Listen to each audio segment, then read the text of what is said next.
السلام علیکم۔ بسم اللہ الرحمن الرحیم۔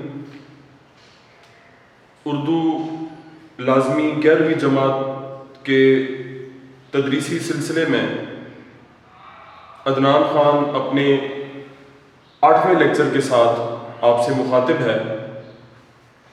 آج کا ہمارا موضوع ڈاکٹر غلام مصطفیٰ خان کا تعارف اور ان کا لکھا ہوا مضمون نظریہ پاکستان ہوگا۔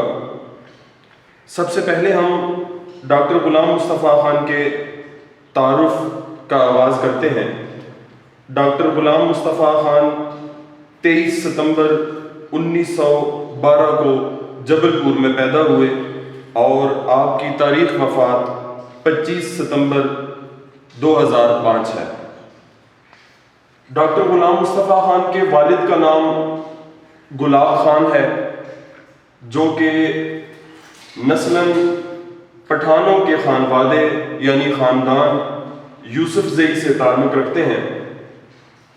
ڈاکٹر غلام مصطفیٰ خان نے اپنی ابتدائی تعلیم جبل پور سے حاصل کی اور اس کے بعد اعلیٰ تعلیم کے حصول کے لیے علی گڑھ چلے گئے۔ وہاں آپ نے فارسی، اردو اور قانون کا امتحان پاس کیا۔ اس کے بعد امراوتی کالج ناگپور میں بطور استاد مقرر ہوئے۔ ڈاکٹر غلام مصطفیٰ خان قیام پاکستان کے بعد کراچی چلے آئے اور یہاں پہلے اردو کالج اور پھر سندھ یونیورسٹی میں صدر شعبہ اردو رہے۔ ڈاکٹر غلام مصطفیٰ خان کو اس کے علاوہ کئی اعزازات حاصل ہیں۔ مثلاً ڈاکٹر غلام مصطفیٰ خان PhD کے مقالات کے ممتحن رہے۔ ممتحن کہتے ہیں امتحان لینے والے کو۔ PhD کی سطح پر PhD کی ڈگری کے حصول کے لیے جو مقالات لکھے جاتے رہے، ڈاکٹر غلام مصطفیٰ خان ان کے ممتحن رہے۔ ہندوستان، پاکستان اور بنگلہ دیش کی یونیورسٹیوں میں PhD کی سطح پر لکھے جانے والے مقالات کا جائزہ لیتے رہے، ان کو چیک کرتے رہے۔ علاوہ ازیں ڈاکٹر غلام مصطفیٰ خان کو کئی سرکاری و غیر سرکاری اعزازات سے بھی نوازا گیا۔ آگے چلتے ہیں۔ ڈاکٹر غلام مصطفیٰ خان کی نثر کی خوبیوں کے حوالے سے بات چیت کی جا رہی ہے اور کہتے ہیں کہ اردو تحقیق کی روایات کو مستحکم کرنے میں ڈاکٹر غلام مصطفیٰ خان کا اہم کردار ہے۔ یعنی اردو تحقیق کی روایات کو، تحقیق کہا جاتا ہے معلوم سے نامعلوم تک کے سفر کو، کسی چیز کے دریافت کرنے کو، کسی چیز کی تحقیق کرنے کو، اور ڈاکٹر غلام مصطفیٰ خان نے اردو میں جو تحقیقی روایات تھیں ان روایات کو اور زیادہ مستحکم کیا، مضبوط کیا۔ اسی طرح انہوں نے خود بھی گران قدر خدمات سر انجام دیں، قابل قدر خدمات سر انجام دیں، ناقابل فراموش خدمات سر انجام دیں، اور جہاں وہ خود اردو تحقیق کی روایات کو مستحکم کرتے رہے، وہاں دوسرے تحقیقی کام کرنے والے لوگوں کی سرپرستی بھی کرتے رہے۔ بنیادی طور پر یہ جو پہلے PhD سطح کے مقالات کا ذکر ہوا، ڈاکٹر صاحب جن مقالات کے ممتحن رہے، تو یہ تحقیقی بنیادوں پر لکھا گیا مقالہ ہوتا ہے جو MPhil PhD کی ڈگری کے حصول کے لیے لازمی ہوتا ہے۔ تو یوں آپ ان مقالات لکھنے والے لوگوں کی سرپرستی کرتے رہے، ان کی رہنمائی کرتے رہے، یوں انہوں نے تحقیق کے میدان میں قابل قدر خدمات سر انجام دی۔ انہوں نے زبان کے ساتھ ساتھ ادبی اثرات کی دریافت کا فریضہ بھی انجام دیا۔ اب آگے چلتے ہوئے ڈاکٹر غلام مصطفیٰ خان کا ایک اور کارنامہ یہ ہے کہ ڈاکٹر غلام مصطفیٰ خان نے ادبی اثرات کی دریافت کا فریضہ سر انجام دیا کہ کیا ادبی اثرات ہیں، ان اثرات کی دریافت کا فریضہ انجام دیتے رہے۔ یہی وجہ ہے کہ آگے چل کر ہمیں بتایا جاتا ہے کہ ڈاکٹر غلام مصطفیٰ خان کا اسلوب سادہ اور سلیس ہے۔ سادہ اور آسان زبان میں وہ لکھتے رہے، یوں کہ چھوٹے چھوٹے جملوں میں معنی اور مطلب کی پوری وضاحت کر دیتے تھے، یہی سلاست کہلاتی ہے۔ اسی کو سلیس کہا جاتا ہے کہ آسان انداز میں، آسان زبان میں اپنے خیالات کا اظہار کرنا، اپنے مافذ ضمیر کا اظہار کرنا۔ آگے چلتے ہوئے کہتے ہیں کہ دینی معلومات ہوں، علمی، ادبی یا تحقیقی، ان کا انداز بیان توضیحی اور تشریحی تھا۔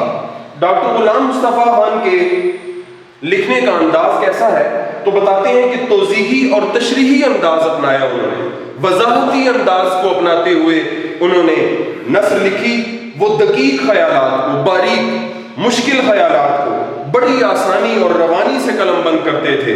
انکسار اور سادہ بیانی ان کے کلام کی نمایاں خوبیاں ہیں، اور اس کے ساتھ ساتھ ڈاکٹر غلام مصطفیٰ خان کو فارسی میں بھی مہارت حاصل تھی۔ ان کی تصانیف ہیں علمی نقوش، تاریخ اسلاف، ادبی جائزے، تحقیقی جائزے، تاریخ بہرام شاہ، سرگزشت کابل، چند فارسی شعراء، برصغیر میں فارسی ادب، اقبال اور قرآن، معارف اقبال، مطالب اقبال، مقدمات ڈاکٹر غلام مصطفیٰ خان، ہمارا تلفظ اور جامع القواعد وغیرہ۔ یہ تھا ڈاکٹر غلام مصطفیٰ خان کا مختصر تعارف، جن میں ہم نے ان کے ابتدائی حالات زندگی جاننے کی کوشش کی اور کچھ ان کی خدمات کے حوالے سے بات چیت کی، اور آپ کی نثری خوبیوں کا جائزہ لیا کہ ڈاکٹر غلام مصطفیٰ خان کا نثر لکھنے کا کیا انداز ہے یا ان کا اسلوب نگارش کیسا ہے۔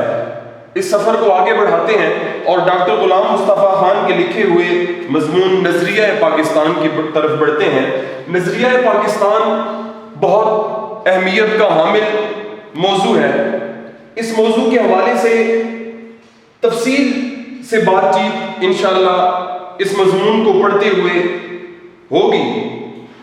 نظریہ پاکستان کی تعریف، نظریہ کا مطلب، نظریہ کی تعریف اور پھر نظریہ پاکستان کی تعریف ہم اپنے اس تھوڑے سے ابتدائی سفر کو طے کرنے کے بعد کریں گے۔ ہم یہ چاہتے ہیں کہ نظریہ پاکستان کا تک کا سفر طے کرنے کے بعد ہم نظریہ پاکستان کی تعریف کریں، چونکہ نظریہ پاکستان اس پاک سرزمین کی اساس ہے۔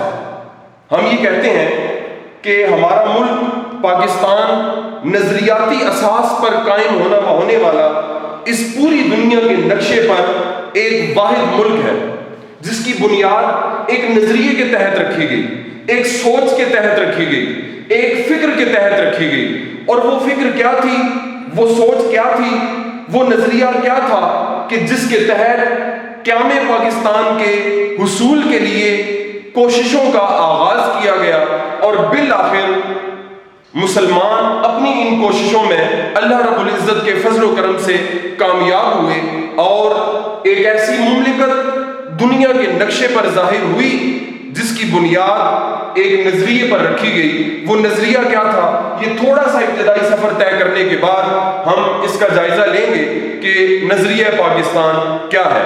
ابتدائی حوالے سے ہم نے سب سے پہلے چند ایک چیزیں جو ذہن میں رکھنی ہے، وہ یہ ہے کہ ڈاکٹر غلام مصطفیٰ خان نے نظریہ پاکستان کا سفر کہاں سے شروع کیا اور اس کا آغاز کہاں سے کیا۔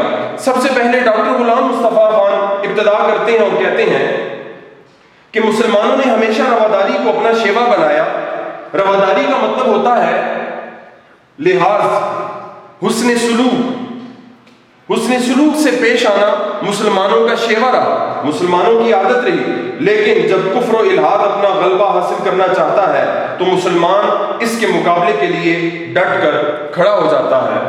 یہ طے شدہ بات ہے کہ مسلمانوں کا شیوا پہلے دن سے رواداری رہا، حسن سلوک سے پیش آنا مسلمانوں کا شیوا ہے، لیکن اس کے ساتھ ساتھ یہ بات بھی طے شدہ ہے جب بھی کفر و الحاد، جب بھی باطل قوتیں اپنا زور دکھاتی ہیں تو مسلمان کی شان یہ ہے کہ وہ ان قوتوں کے سامنے ڈٹ کر کھڑا ہو جاتا ہے۔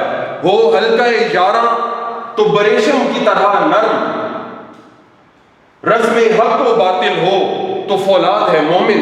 مومن کی یہ شان ہے کہ وہ ایک طرف نرم مزاج کا مالک ہے، لیکن دوسری طرف وہ ایک چٹان سے بھی مضبوط ہے۔ جب اس کا سامنا باطل سے ہوتا ہے پھر وہ حق کا ساتھ دیتا ہے اور حق و باطل کی جنگ میں کبھی گھٹنے نہیں ٹیکتا اور ہمیشہ باطل کے سامنے ثابت قدمی سے لڑتا رہتا ہے۔ اب مسلمانوں نے رواداری کو اپنایا۔ رواداری چونکہ مسلمانوں کا شیوا ہے، لیکن یہاں کیا ہوا کہ اکبر کی بیجا رواداری سے چند نقصانات ہوئے۔ رواداری حسن سلوک کا نام ہے، لیکن بیجا رواداری، بیجا لحاظ، بیجا حسن سلوک، اس کا کیا نقصانات ہوئے؟ ڈاکٹر غلام مصطفیٰ خان یہ کہتے ہیں کہ اکبر نے جب بیجا رواداری اختیار کی تو کیا نقصانات ہوئے؟ 3 طرح کے نقصانات ہوئے۔ سب سے پہلا نقصان جو سامنے آیا وہ یہ تھا کہ ملک میں کافرانہ طور طریقے رائج ہو گئے، یعنی ملک میں ہندوانہ رسومات کا آغاز ہو گیا۔ مسلمانوں کی رسومات میں ہندوانہ طور طریقے شامل ہو گئے اور مسلمانوں نے کافرانہ طور طریقوں کو اپنا لیا اور اپنی اسلامی تہذیبی مذہبی اخلاقی روایات سے دور ہو گئے۔ اب دوسرا نقصان اکبر کی بیجا رواداری کا یہ ہوا کہ ملکی سیاست میں ہندوؤں کا عمل دخل شروع ہو گیا۔ اکبر کی بیجا رواداری سے ہندوؤں نے ناجائز فائدہ اٹھایا اور ملکی سیاست میں ان کی مداخلت کا آغاز ہو گیا، جس کا نقصان مسلمانوں کو بالخصوص ہوا، سیاست کو بھی ہوا، معاشرت کو بھی ہوا۔ تیسرا بڑا نقصان یہ ہوا، جہاں اکبر کی بیجا رواداری سے ملک میں کافرانہ طور طریقے رائج ہوئے اور ملکی سیاست میں ہندوؤں کا عمل دخل شروع ہوا، وہاں خود دینی معاملات میں بھی مسلمانوں کی آزادی ختم ہو گئی۔ یہ 3 بڑے نقصانات اکبر کی بیجا رواداری کے ہمارے سامنے آتے ہیں۔ اس کے بعد ڈاکٹر غلام مصطفیٰ خان کہتے ہیں چنانچہ اکبر کے آخری دور میں اسلام کی سربلندی کے لیے حضرت مجدد الافسانی کھڑے ہوئے۔ آپ نے جہانگیر کے زمانے میں محض دین کی خاطر قید و بند کی سختیاں جھیلیں اور اسلامی قدروں کو نئے سرے سے فروغ دیا۔ ان کے اثر سے شاہ جہاں اور اس کے بعد اس کا بیٹا اورنگزیب دین کا خادم بنا۔ اب بادشاہ اکبر کی بیجا رواداری سے یہ جو نقصانات ہوئے، اور یہاں آپ ذہن میں رکھ لیں، آپ نے سنا ہے، اس سے پہلے آپ پڑھ چکے ہیں کہ اکبر نے دین اکبری کا آغاز کیا، جسے دین الہی بھی کہا جاتا ہے۔ حضرت مجدد الافسانی وہ شخصیت ہیں جنہوں نے دین الہی کے خلاف، دین اکبری کے خلاف اور اکبر کی اس بیجا رواداری سے پیدا ہونے والے نقصانات کو دیکھتے ہوئے سب سے پہلے آواز اٹھائی۔ حضرت مجدد کہا جاتا ہے تجدید کرنے والے کو، اسلام کے احکامات کی تجدید، اس کو جدت عطا کی، اس کی تجدید کی، اس کو دوبارہ سے زندہ کیا۔ وہ جو اسلامی قدریں تھیں ان کو دوبارہ سے زندہ کیا، اسلامی قدروں کو فروغ دیا، اسلامی تہذیب کا پرچار کیا، اسلام کی سربلندی کے لیے علم بلند کیا۔ اور حضرت مجدد الافسانی کی خدمات کے کیا نتائج سامنے آئے اور انہوں نے کیا خدمات سر انجام دی؟ سب سے پہلے یہ کہ اکبر کے آخری دور میں اسلام کی سربلندی کے لیے آواز اٹھائی حضرت مجدد الافسانی نے۔ آگے چلتے ہوئے جہانگیر کے زمانے میں، اور پھر صرف یہ نہیں بلکہ حضرت مجدد الافسانی نے اسلام کے فروغ کے لیے قید و بند کی سختیاں جھیلیں، قید و بند کی سختیاں برداشت کی۔ آپ کو قید کر دیا گیا، لیکن آپ اپنے موقف سے پیچھے نہ ہٹے اور آپ نے مسلمانوں کی اصلاح کی کوششوں کو جاری رکھا اور اسلام کی سربلندی کے لیے اپنی تمام تر کوششوں کو بروئے کار لاتے ہوئے مصروف عمل رہے۔ جہانگیر کے زمانے میں محض اسلام کی خاطر قید و بند کی سختیاں جھیلیں اور اسلامی قدروں کو نئے سرے سے فروغ دیا۔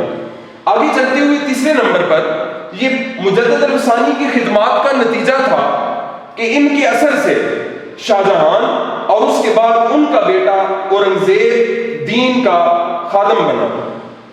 یہاں ہم نے مختلف شخصیات کا ذکر کیا، جن میں سب سے پہلے ہم نے ذکر کیا اکبر کا، بادشاہ اکبر کا، کہ بادشاہ اکبر کی بیدار رواداری۔